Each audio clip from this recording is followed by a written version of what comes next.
नमस्कार साथियों, कुछ बात करें यूट्यूब चैनल पर एक बार फिर आपका बहुत बहुत स्वागत है। मैं हूं हीरेंद्र कुमार अग्निहोत्री। साथियों, अपने पिछले वीडियो में मैंने आपको बताया था कि महाभारत जो ग्रंथ है उसमें श्रीमद् भगवद गीता ही एकमात्र गीता नहीं है, कई और गीताएं भी इसमें दी हुई हैं। उसी में एक गीता और भी है जिसको मंग की गीता कहते हैं। मंग की एक मुनि थे, ऋषि थे, उनका नाम है। तो मंग की गीता के बारे में आज हम लोग कुछ विचार करेंगे।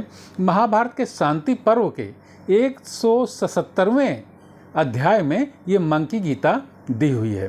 तो इसमें 54 श्लोक हैं, लेकिन हम लोग 4-5 श्लोक जो प्रमुख हैं इसके वो पढ़ेंगे, मैं पढ़कर बताऊंगा आपको। और उसके आधार पर हम लोग देखेंगे कि मंग की गीता में क्या लिखा हुआ है।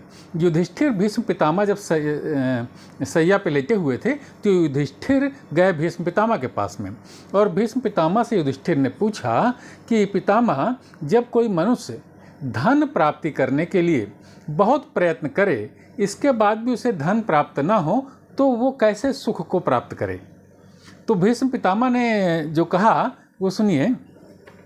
उन्होंने कहा कि युधिष्ठिर, सब में समता का भाव, धन नहीं प्राप्त हुआ तो कोई बात में नहीं, लेकिन सब में समता का भाव वो व्यक्ति देखे। व्यर्थ परिश्रम का अभाव, यानी कि व्यर्थ में परिश्रम ना करे, अपनी क्षमताओं का आकलन करे कि वो क्या कर सकता है, तब परिश्रम करे।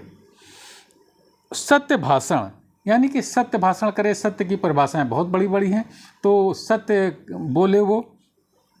संसार से वैराग्य और कर्म शक्ति का अभाव, संसार से वैराग्य हो उसको, और कर्म में जो आसक्ति होती है उसका वो परित्याग करे। श्रीमद् भगवद गीता में तो बहुत बड़ा चैप्टर है। तो कर्म में जो आसक्ति होती है उसका परित्याग करे तो वो सुख को प्राप्त हो जाएगा।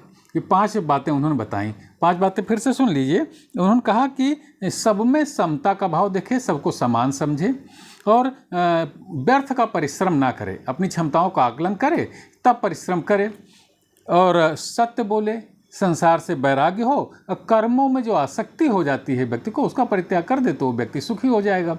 और पितामह ने एक मंग की मुनि की कथा भी सुनाई इस बारे में। तो उन्होंने बताया कि मंग की एक मुनि थे, उनके पास कुछ धन था, लेकिन वो चाहते थे कि और धन की प्राप्ति हो।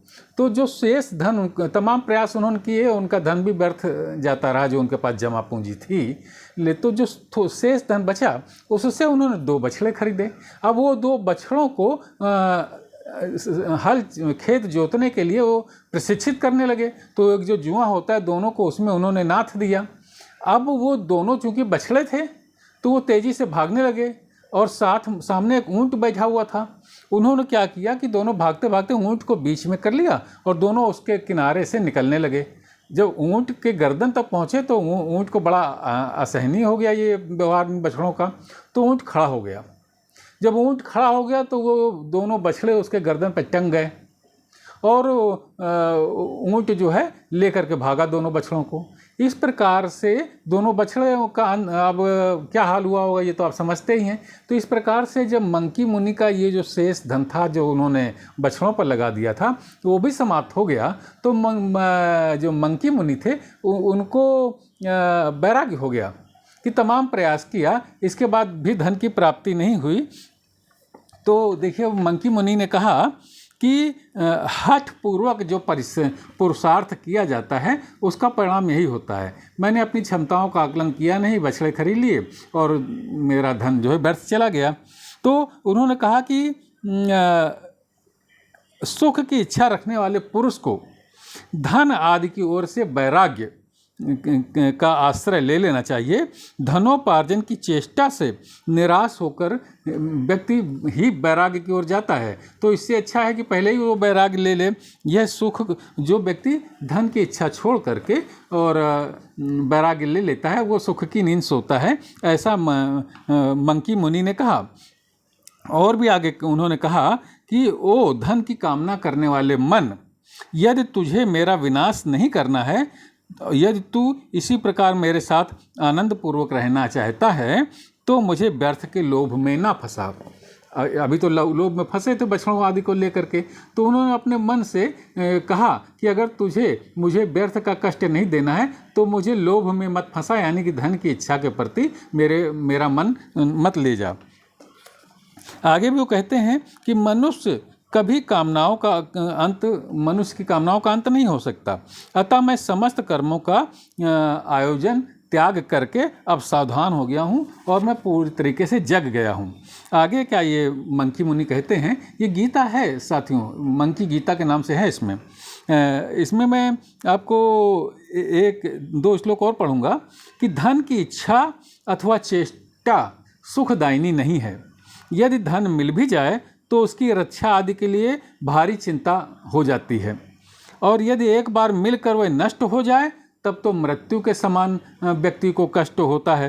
और अगर परिश्रम करने पर भी धन मिलेगा ये नहीं, फिर निश्चित नहीं रह जाता जब एक बार नष्ट हो जाए धन।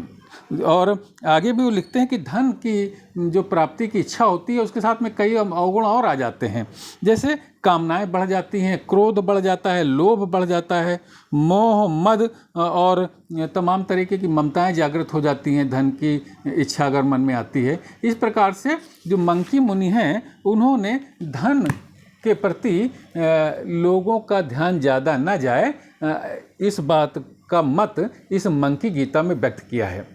तो धन, अब ये बात तो साथियों हम लोग अपने जीवन में देखते हैं कि धन प्राप्ति के लिए जब व्यक्ति प्रयास करता है तो वो कभी संतुष्ट नहीं होता और पूरा जीवन निकल जाता है व्यक्ति का, और धन प्राप्ति के लिए और अधिक धन आ जाए और अधिक धन आ जाए, इस लालसा में जीवन का अंत भी हो जाता है।